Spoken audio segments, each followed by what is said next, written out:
Shinra is a creepy little boy whose smile is so creepy that his mother decides to set herself on fire. This made him a devil in everyone's eye, but later he turned out to be a SSS rank hero.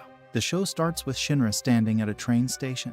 After being jobless for months, Shinra finally gets a job as he is called to the city to work there. He is waiting for his train to come when suddenly an explosion happens at the railway station as a creepy-looking infernal demon creeps out from the door. Shinra is like, it's hero time, but the professional team arrives before him and takes care of the scene. They do the proper execution of the demon before exorcising and sending him to God. Just when they are celebrating their successful execution of the job, a piece of the roof is about to fall on the priestess in the group.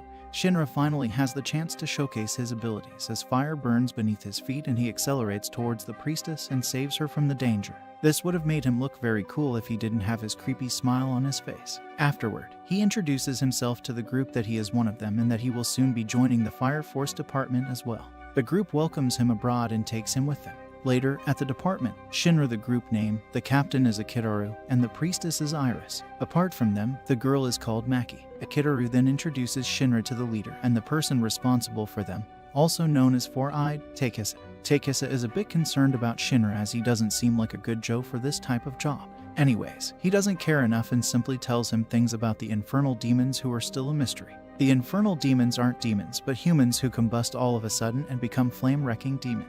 The Fire Force's department work is exorcism and bringing these demons to where they came from. On the topic of infernal demons, we learn that Shinra's mother also became an infernal demon when he was just a young child. However, Shinra believes that aside from them, another was being inside the house. Ever since that day, Shinra hasn't been able to smile properly. Later, Takisa assigns a mission to the group to take out an internal demon who has just combusted nearby. Shinra and his team arrive at the scene and clear the mission without any problem. The group also learns of Shinra's immense power as a third-generation Fire Force. Later, Shinra gets to meet up with a new member of the Fire Force team, and that is Arthur. Just from the start, both of these newcomers compete with each other in everything and don't like each other that well. They are trying to show their manliness in front of Maki and Iris when Takisa walks onto the rooftop and asks them what they are doing. Iris quickly explains that they were just playing when Takisa's eyes fell on Maki playing with fire. He gets disappointed in her and takes out the flame. He also warns her to not play with fire randomly again. Instead, he asks Arthur if he is the new member. Arthur introduces himself and acts all haughty. Maki expects him to be beaten by Takisa for being rude, but to her surprise, Takisa doesn't care. He comes up to Maki and orders her to fight with Arthur and Shinra. He wants to test their capabilities as to whether they are worthy of participating in the upcoming rookie tournament. Maki obliges to his request and commences a fifth with both of them. Iris is worried that Maki might be in trouble as Maki is just a second-generation Fire Force, and on the other hand, both of the boys are third-generation Fire Force. The difference is that the second-generation Fire Force needs materials to create fire, while the third generation can create it out of thin air. Maki hears her remark and tells her to call an ambulance, but not for me, as she jumps right into the fight and beats both Shinra's and Arthur's asses. Even Arthur's extremely hot plasma cutter doesn't do shit in front of her. Takisa isn't surprised by the result as Maki is an ex-soldier. Later, Akitaru is explaining about weapons to Shinra when they receive a call that an infernal demon has appeared in the city. The group rushes to the location as Akitaru hands Shinra an axe that is a grade 7 weapon. After arriving at the location, they find a girl crying outside the house as Akitaru tells the group that 2 years ago the girl's mother combusted all of a sudden and now it's her father. Before they head inside, Akitaru asks Shinra and Arthur to hide their weapons as they do not want to show the family that they are going to kill the infernal demon, as they were once human too. The group heads inside and finds the infernal demon sitting calmly on the table. The group is surprised to see his control, and so Arthur decides to send him off without any pain. He pierces the infernal demon with his plasma cutter and sends him off to hell or heaven, wherever he belongs. Just then, when they think that they are done, the roof explodes, but thankfully everyone is safe. However, Akitaru is very angry at the person who did this and wants to find them and seek revenge. The proprietor behind this attack is a creepy-looking man who is having fun seeing them suffer like this. After playing with the group, he leaves without saying much. Later, in an unknown hidden location, the creepy mysterious man is talking to another odd-looking guy who seems to be a crazy villain doctor of an anime plot. He seems to be talking about the Sol branch of the Fire Force department, but before he can complete the story, he is cut off by the creepy dude who keeps on staring at Shinra's information. After a few days, it's finally time for the rookie competition as all the rookies are standing waiting in the arena for the competition. Shinra is also there as he waits for the competition to start. There he happens to meet Tamaki, who is nothing but fan service material in this anime. Just when he is talking to Tamaki, his eyes fall on a handsome white-haired dude who is also captain of Tamaki's squad. Shinra met him 12 years ago when his mother became an infernal demon and died with his little brother. Shinra tries to talk to him but gets ignored when he mentions the 12 years. Captain Leonardo asks Shinra to move as he is a very busy man.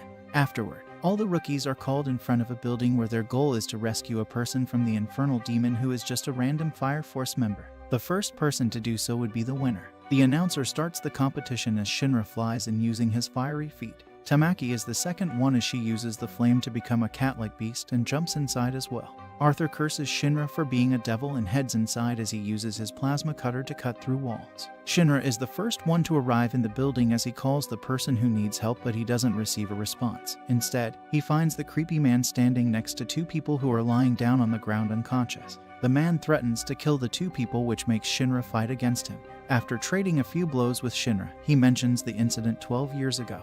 He tells him that his brother is still alive and that the Fire Force Department is hiding things from him. The man also invites him to join them and become a true devil, just like his title given to him by other people. However, Shinra wants to continue being a hero, so he continues to fight against him. Just then Arthur and Tamaki also arrive at the fight scene and help Shinra fight against the man.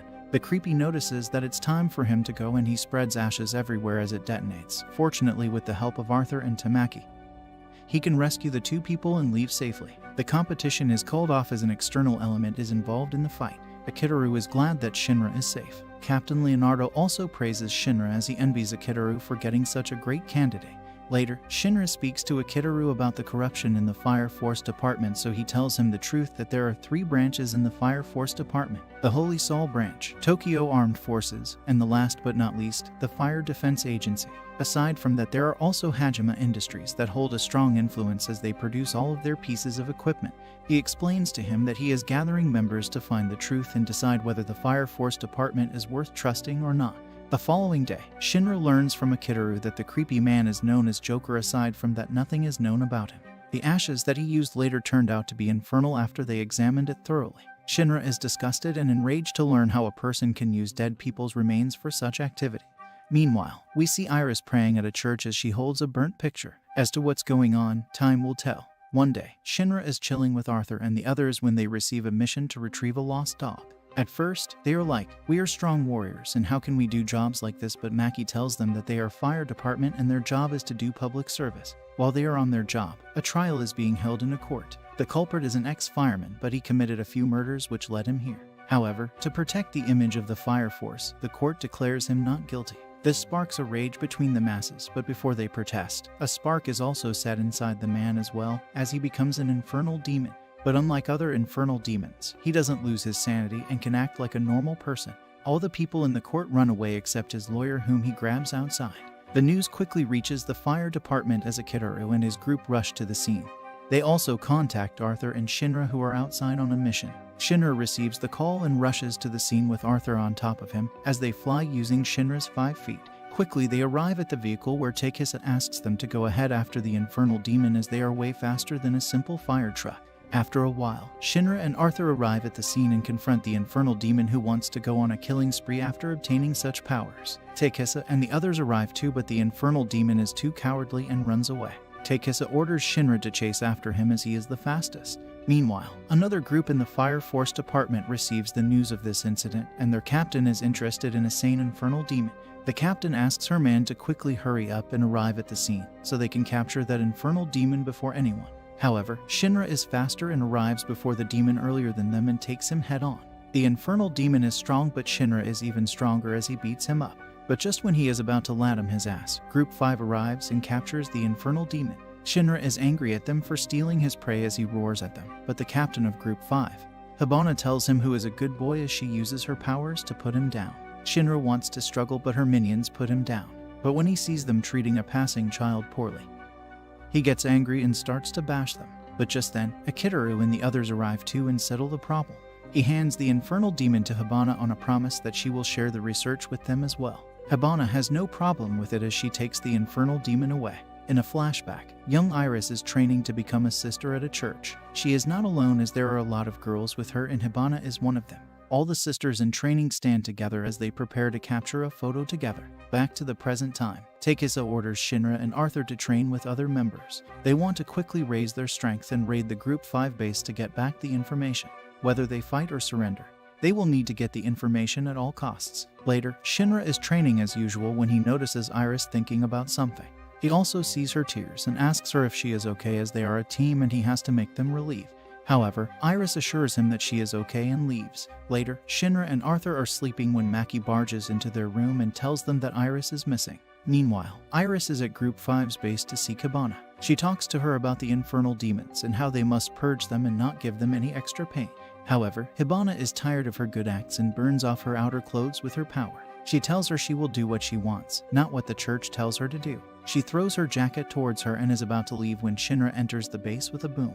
It's not just Shinra but other members as well as they all take down Group 5's members. Arthur is against a man who controls the internal demon. At first, Shinra is on the losing side, but then he realizes that he is using the sword with the wrong hand and changes his hand. This causes him to get insanely powerful as he shoots the infernal demon. Meanwhile, Shinra is preparing to confront Hibana too, who is not surprised that they are here. Shinra walks inside as Hibana's minions try to stop him. However, they are quickly bitch-slapped by Shinra into oblivion as he reminds them that he is the one who is the main character. Hibana, who has been waiting for him, welcomes him inside with a pleasant smile. Shinra doesn't want any bullshit and is about to punch her, but he gets nauseated from her smell that isn't for the faint hearts. Hibana laughs at him for being so weak, but Shinra gets back on his feet and tells her, "Nah, I'd win." However, just like Gojo Satoru, he fails to complete his promise as well and gets knocked out by Hibana. Iris, who is watching this all happen, begs Hibana to spare him, but Hibana doesn't like her winning and asks her to stop. Shinra once again tries to get back up, so Hibana decides to give him a taste of his own medicine.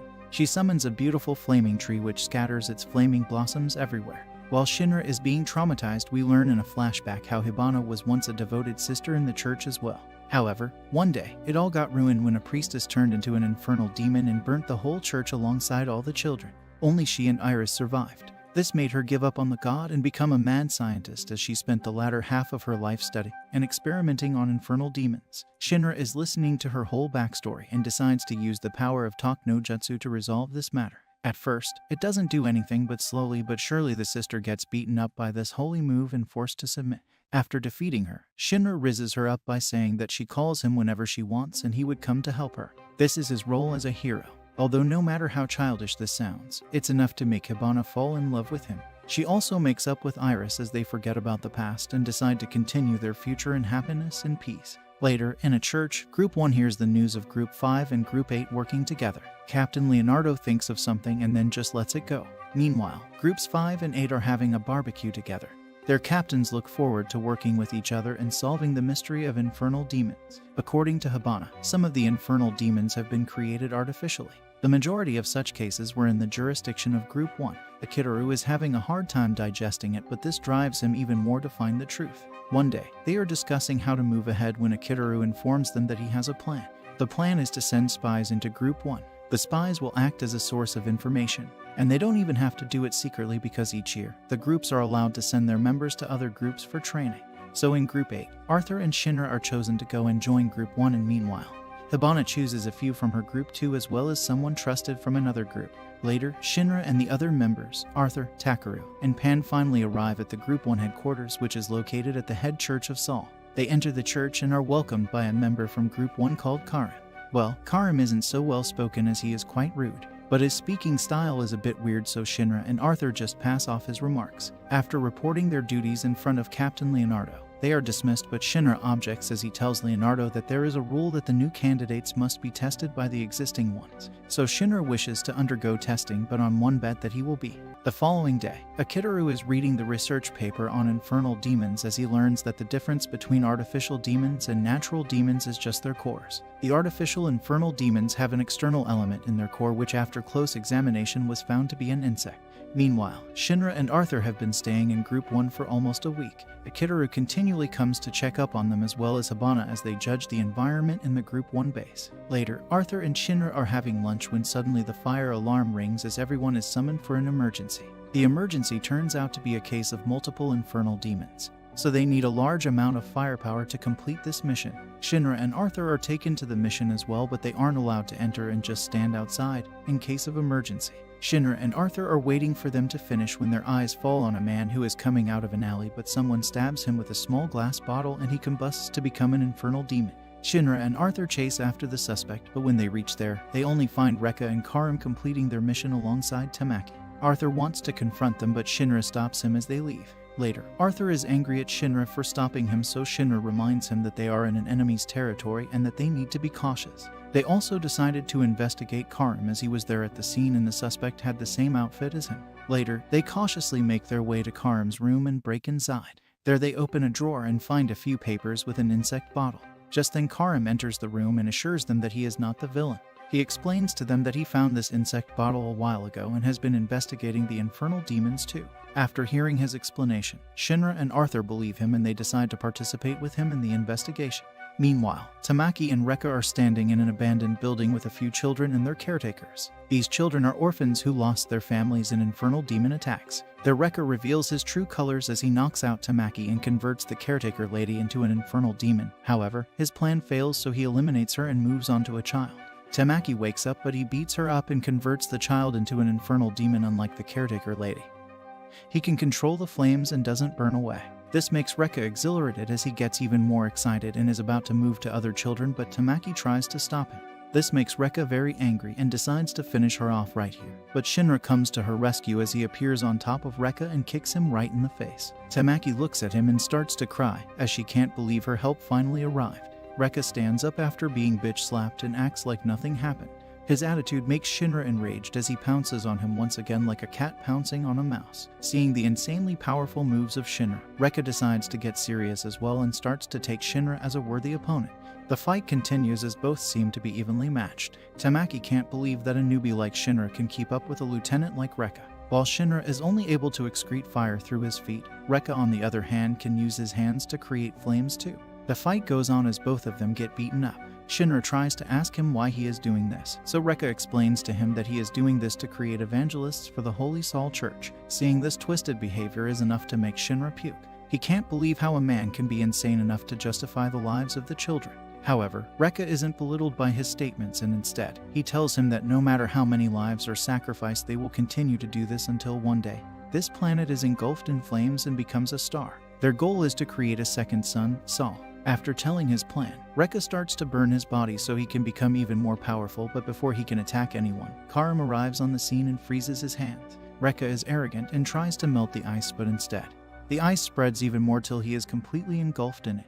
They are about to take him away, but an arrow comes shooting towards Rekka and destroys his heart. Nearby the abandoned building there is another tall building, and on top of that 2 men in white dress are aiming at the abandoned building to take out Shinra and others. But Karim is level-headed and quickly asks Shinra to start a smokescreen, but the attackers still manage to attack them. To save Karim, Foen sacrifices his arm and pushes him away.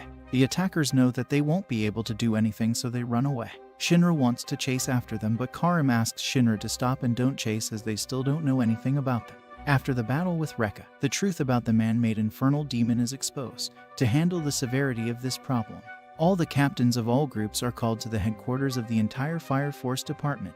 Akitaru is invited to as he brings Shinra with him, as well as Tamaki, who is a key witness. With them, Hibana decides to tag along as to why not. After a while, they all arrive at the headquarters where Karim greets them. Together with him, they head inside where they are introduced to all the captains from Group 1 to Group 7.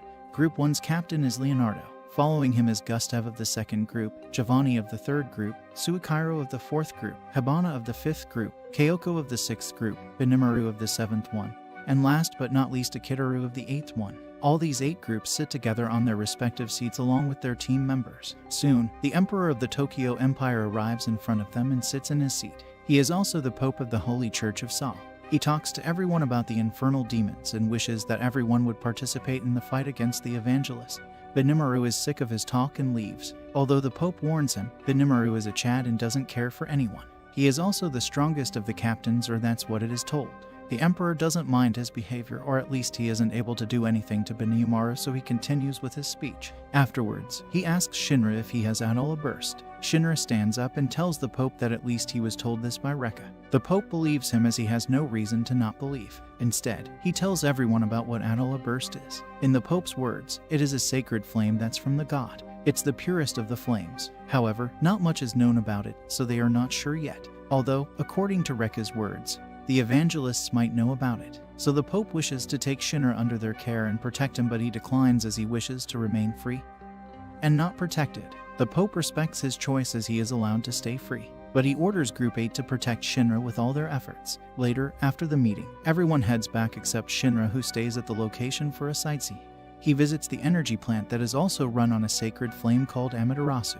He is contemplating his life there when he is approached by Joker. Shinra gets shocked seeing him here and asks if he is a creepy pedophile because he acts like one. He threatens to call the police on him, but Joker is like, "Nah bro, chill, I ain't here to hurt you." Shinra doesn't want to listen to his bullshit, so Joker gets right to the point and informs Shinra that his little brother who is still alive and he is even the commander of the evangelists. Later, everyone notices that Shinra is not being himself, so they ask him what's going on. At first, he tries to avoid the topic, but after seeing their genuine worry for him, he spills the beans. The group decides to respect his choice and assures him that they will help him find his brother, and if he is a good guy, they will rescue him. Meanwhile, Who is sitting in front of the evangelists like a king as he wears a creepy smile on his face too. One day, the group is discussing their plans when the newcomers get curious about how this group came into place in the first place. This takes us to a flashback, where Takeisa is still a newcomer. Aside from him, there is his friend who seems like a good person.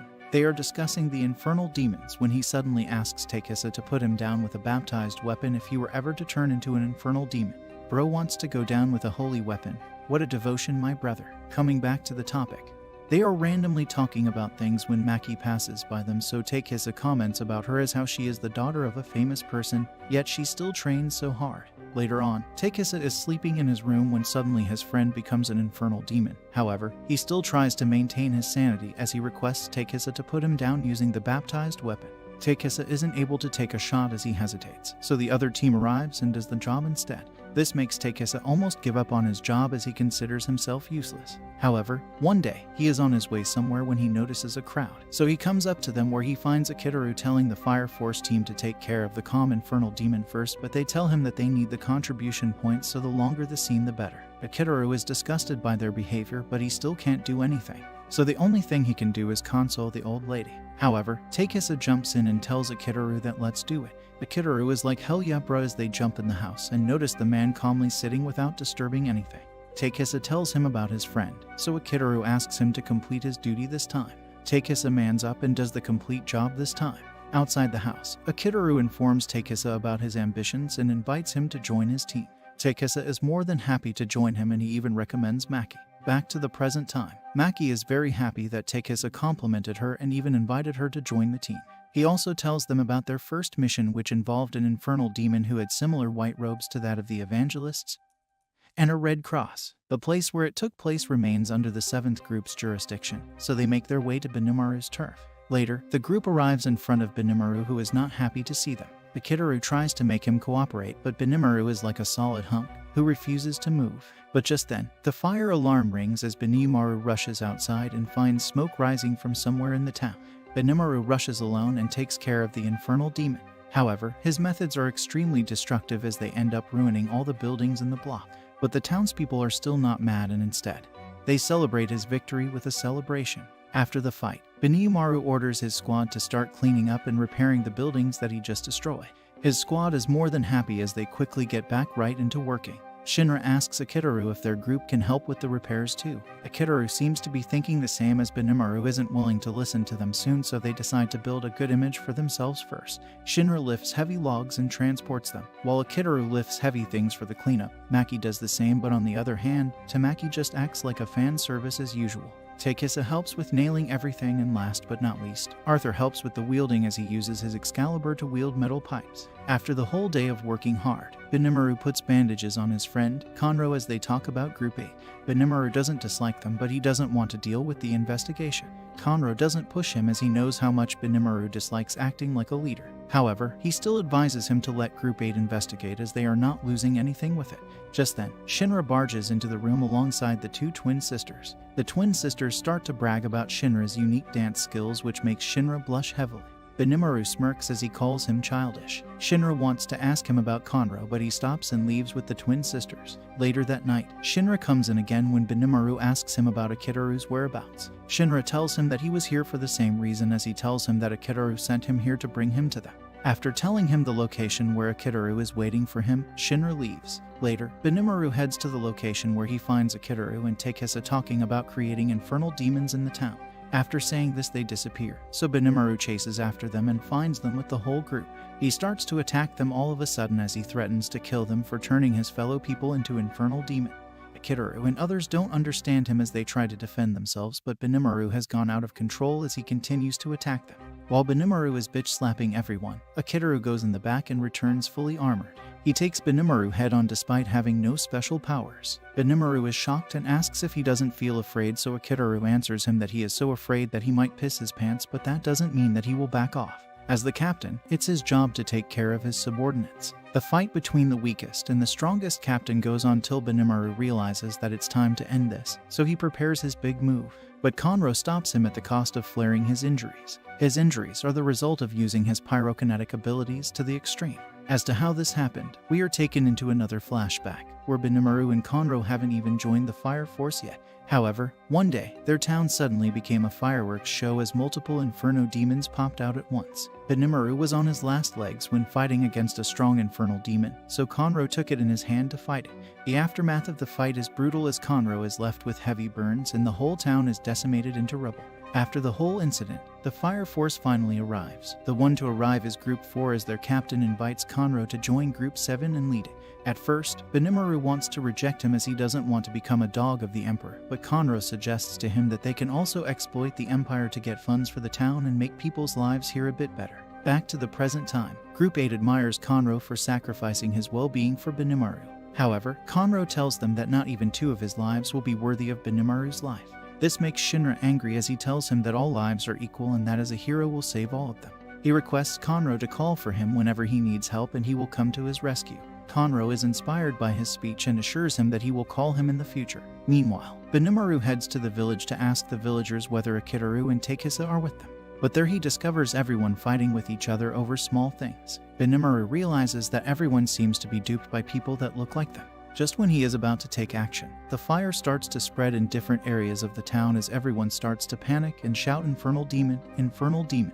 Benimaru rushes to the sky to see what's going on as he discovers fire rising in all parts of the town. Meanwhile, Group 8 and Conro notice this too as they head outside and notice the twin sisters fighting with each other. They both call each other fake, so Arthur just slaps one of them and knocks unconscious. The unconscious twin's face starts to melt and become that of an old man. They realize that someone has been creating clones of people to spread chaos. In an unknown location in the town, a man uses fire to shape a person's face. However, he uses too much force, so it explodes. Another white-robed person asks him to stop as their plan is complete. Meanwhile, Conro climbs the tallest tower to find Benimaru, as the village is in chaos and they need a leader to handle all of this. On the other hand, Shinra manages to locate an evangelist who is the same one who shot arrows last time.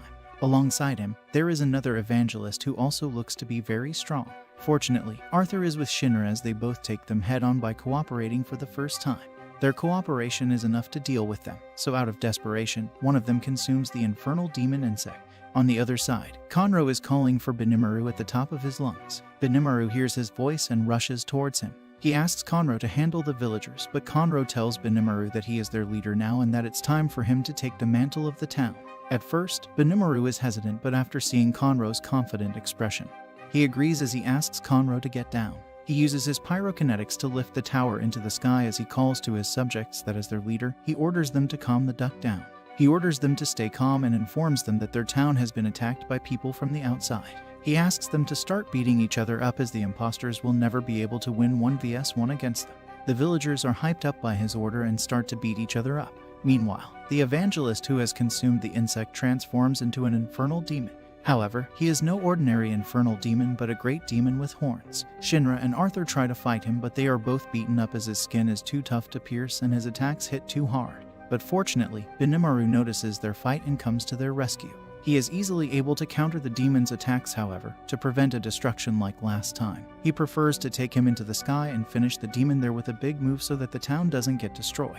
However, the fire archer evangelist isn't gonna let him have it so easily, so she shoots a fire arrow at him. Conroe notices the arrow heading towards him, so he tries to stop it, but his past injuries are too heavy so he can't move.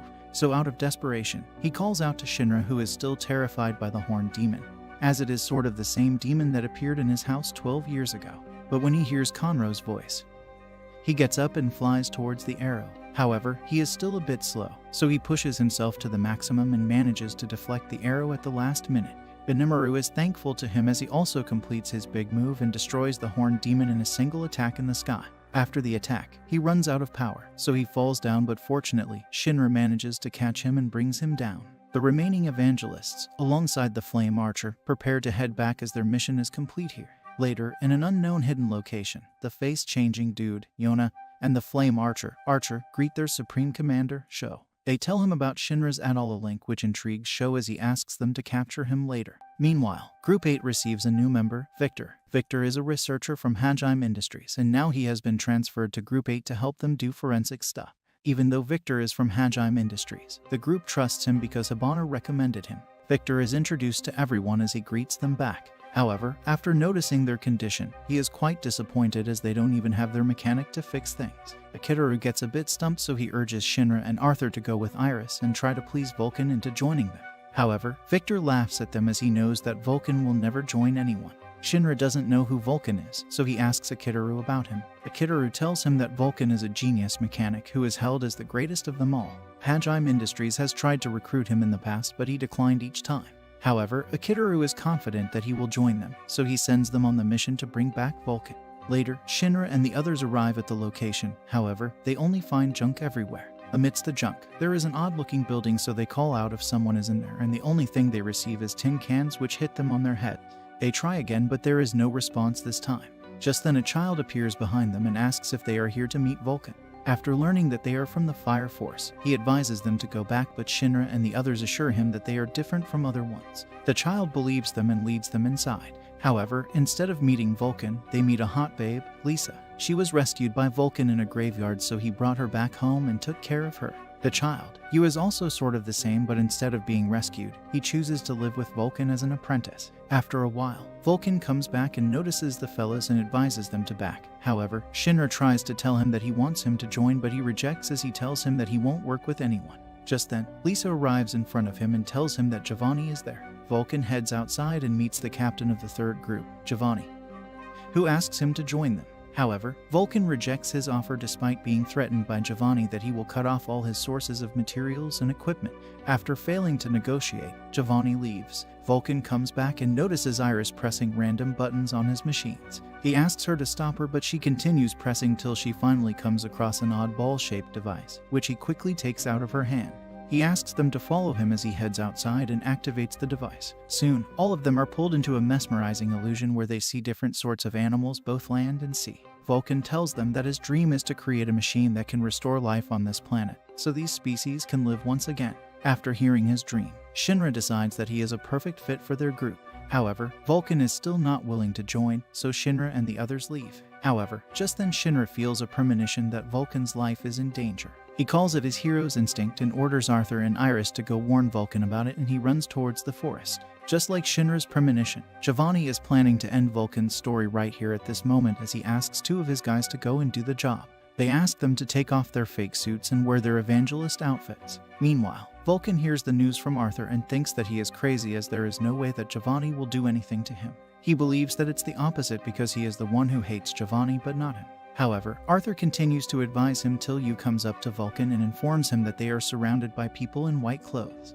Vulcan realizes that he might be fucked up, so he hurriedly starts to think of ways. However, Arthur tells him that he can take them on if he can craft knightly equipment for him. He explains to him that his power is built on the foundation of his knightly persona, so the more he acts like a knight, the stronger he gets. Meanwhile, Vulcan is crafting equipment for Arthur, and Shinra confronts Giovanni. However, he is nowhere close to his level and gets badly beaten up.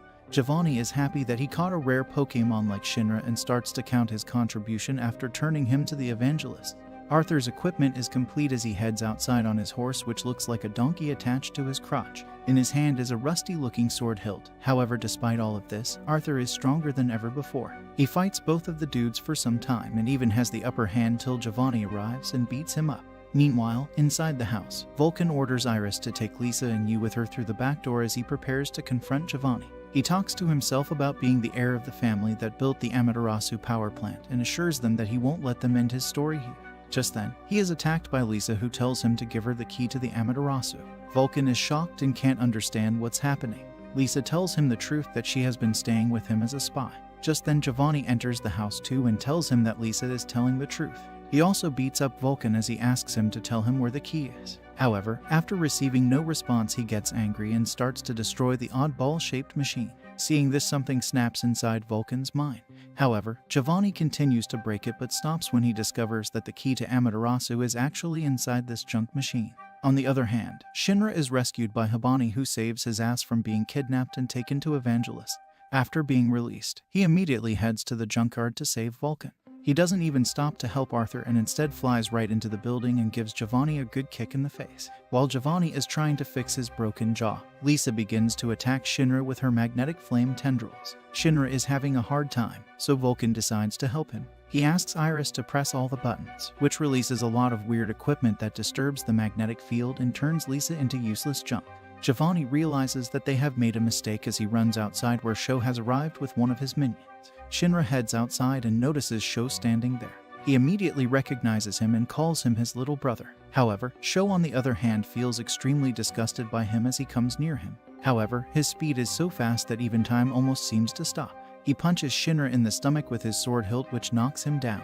Arthur tries to save Shinra, but Sho once again slows down time and attacks Arthur, but he barely manages to dodge it but still gets injured. She asks his minion to dispose of Arthur while asking him to bring Shinra back with them as he has Atoll a Link and Atoll a Burst. However, just then Victor comes with his car as he picks up everyone and takes them away. Sho immediately slows down time and is about to attack them, but he is a little bit slow and misses. He wants to chase again, but he is confronted by Joker, who stops him. However, Sho is very strong and goes toe-to-toe with Joker. Joker is having a hard time, so he leaves when he notices that Victor and the others are already far away. Sho doesn't chase him, as he asks Giovanni if he got the key, and after receiving the answer he heads back to the base with his companion.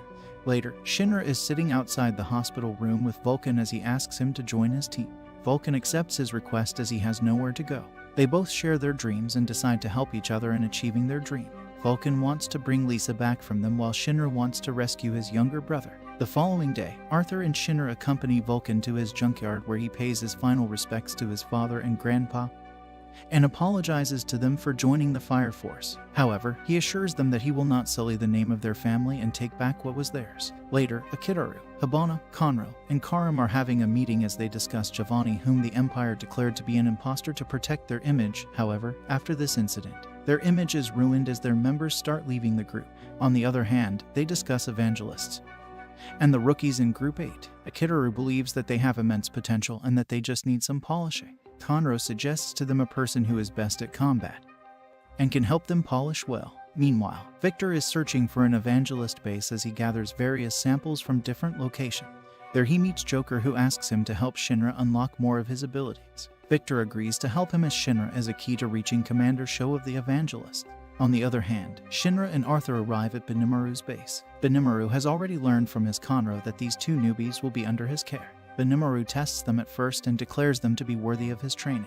He continues to train them so they don't let down their guard no matter what. Aside from that, he also helps them improve their basic fighting skills. After training with him for a few days, Arthur and Shinra are well trained, but the only thing they lack is a finishing move. There Victor comes into play as he teaches Shinra that flame can be compressed and released. This way, he can become even faster and speed is unmatched in battle. Shinra continues to train on this principle, but he doesn't make any progress. However, one day, he thinks of Benimaru doing hand signatures to control his flame, so he tries to copy him. Seeing this, Benimaru instructs him that these are chakra signs and can help one move their Kai much better. After learning it, Shinra can manipulate his Kai, so it gets concentrated on his feet and shoots right into the sky at insane speed. Days pass by, as Arthur and Shinra finish their training with Benimaru and are prepared to take on bigger challenges. In a flashback, Shinra is playing with his toys when his mother comes up to him and asks him to gather all of them into the basket after playing with them, but he doesn't listen to her. So she has no choice but to spook him by mentioning Nether, which terrifies young Shinra as he quickly collects all of the toys. Later, Sho is sleeping in his cradle when Shinra comes up to him and forwards his finger towards little Sho. She catches his finger and smiles in joy. Back to the present time. Akitaru informs everyone that after researching, Victor finally found the location of Evangelist Space. It's located in the Nether. Nether is an underground space where there used to be a subway station before the cataclysm happened. After telling everyone about the plan, he asks them to prepare as they will be heading to the Nether soon to fight the Evangelist. The following day, the group travels to the Nether Gate, from where they will enter the fearsome Nether. They walk up to the gate and ask Iris to pray. As Iris prays, the gate opens automatically. This frightens everyone. However, it turns out to be just Vulcan who pulled the switch. The group walks inside fearfully as Takisa asks Maki to light up a fire. Maki, who is an expert at lighting things up, lights up her 2 fires, which brightens up the area. They walk for a while when suddenly they are sneaked and attacked as smoke blinds their visions. Soon they are all separated from each other. Vulcan and Akitaru are stuck together as they recognize each other through their funny costumes. On the other hand, Tamaki and Iris are stuck together, but there is an imposter among them.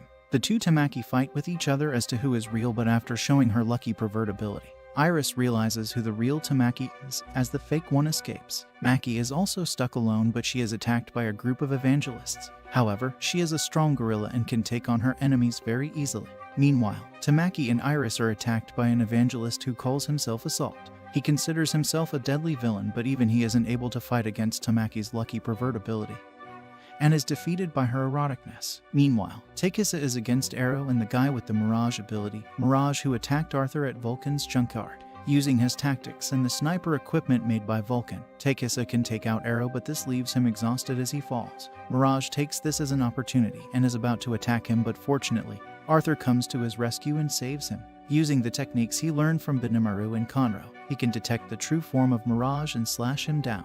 He names himself as Samurai Knight and even ties his hair like one, although that only makes him look even more comedic.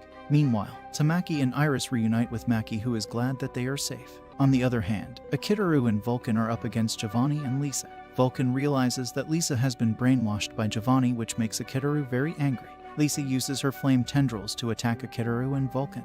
While she is attacking them, Giovanni lectures them on the truth of the world. He tells them that human combustion is the result of Atala Burst, and the great cataclysm that happened 250 years ago was the result of Atala Burst as well. Now the 2 vessels of Atala Burst are here together. This whole world will change soon. While Akitaru is comprehending everything that Giovanni said, he is also planting fire extinguishing grenades on Lisa's tendrils. After finding the right opportunity, he detonates them as Lisa falls, but Vulcan catches her at the last moment. Giovanni is impressed by their efforts, but he has to leave as his goal is completed. Both of the Atala Burst are together and only time will tell the results. On the other side, Shinra is with Victor when he is suddenly pulled into a dark realm where he finds the demon that killed his mother. Soon he comes back from that illusion. However, he knows that it is real as he sees the devil's footprints in front of him. He chases after them and reaches Sho. He asked Sho to come back as he promised to their mother. However, Sho doesn't consider her his mother as he was raised by evangelists. This leads to a fight between them as they are so fast that Victor can't even follow their movements with his eyes. However, Sho has his universe as he can stop time and do other things. He is in a completely different league, but still, this isn't enough to break Shinra's spirit. During the fight, Shinra finds himself with Sho in another dimension, which Sho calls Atala Link. There he meets with Evangelist, who is behind Sho's crazy powers. However, this serves as an inspiration for Shinra as he keeps on increasing speed to keep up with Sho, but each time, he gets beaten up. Victor asks him to stop. If not, he might die, but Shinra is like, "Nah, I'd win," and keeps on going. Sho is getting tired and wants to end this as he slows time, but Shinra keeps on getting faster and faster till he eventually disappears. When Sho resumes time, Shinra appears and hits the pillar. She is confused and doesn't know what's going on, so he stops time again, but the same thing repeats. Victor, who is watching them, realizes that Shinra is reaching beyond the speed limit, which makes his body atomize and then rearrange itself to appear in another place. However, this wouldn't have been possible if not for Sho stopping time but decreasing the temperature, which stops the expansion of the universe. Victor is worried that these two negative extremes might create a black hole, but his inner mad scientist wants to watch this happen. However, Shinra is on his last legs after trying it over and over again. Victor warns him that if he does it again, he might never be able to come back. However, Shinra assures him that he will come back as long as Sho is in this world. Unknowingly to them, two evangelists who also have the power of the Adala link, are watching them. While Sho and Shinra are fighting, Shinra manages to connect his memories with Sho as he showcases everything. She finally realizes that Shinra is his brother as Shinra pulls him into his embrace. However, out of muscle memory, Sho pierces Shinra with his sword, and Shinra doesn't blame him. The mysterious evangelist sees this as an opportunity and attacks Sho with an attack that turns him into a zombie-like state. She also tries to take Shinra with her, but Group 8 comes to his rescue and saves him. Later, Shinra is taken to the hospital, where Captain Kyoko of the 6th group treats Shinra and heals him back to normal using her family's ancient technique. After 3 days, Shinra is healthy enough to walk. As Captain Leonardo visits him, he asks him to take a stroll with him as he tells him the truth that he indeed was at the fire 12 years ago. Shinra gets angry at not telling him about the truth and attacks him. Leonardo tells him that he would have gotten himself killed if he told him, and tells him to fight him if wants to learn the actual truth. It's a tough fight against Leonardo, but after using his maximum speed, Shinra can pierce the barrier and hit Leonardo. So according to his promise, he tells Shinra the truth. In a flashback, the mysterious girl, Hamiya, was still a young child but wielded extreme power. She awakened Sho's Adala burst, which turned Shinra's mom into an infernal demon with horns who took Sho away.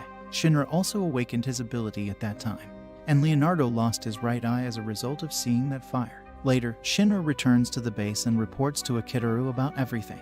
Akitaru asks Shinra if he were to ever find his mom, who is now an infernal demon, what would he do? Shinra answers that he will try his best to find a way to turn back infernal demons into humans. Will Shinra be ever able to find his mother and turn her back into a human, or will the evangelists complete their mission and destroy the earth to convert it into a second sun?